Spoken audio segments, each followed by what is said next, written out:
আল্লাহ তাআলা বলেন, হুয়াল আউয়ালু ওয়াল আখিরু ওয়াল যাহিরু ওয়াল বাতিন ওয়া হুয়া আলা কুল্লি শাইইন আলীম।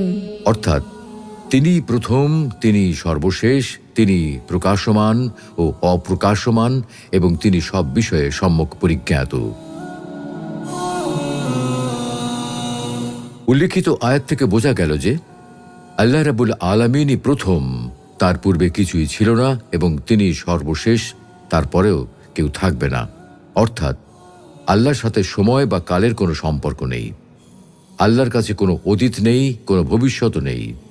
রাসূলুল্লাহ সাল্লাল্লাহু আলাইহি ওয়াসাল্লাম এভাবে দোয়া করতেন, আল্লাহুম্মা আনতাল আউয়াল ফালাইসা ক্বাবলাকা শাই ওয়া আনতাল আখির ফালাইসা বা'দাকা শাই ওয়া আনতাল যাহির ফালাইসা ফাওকাকা শাই।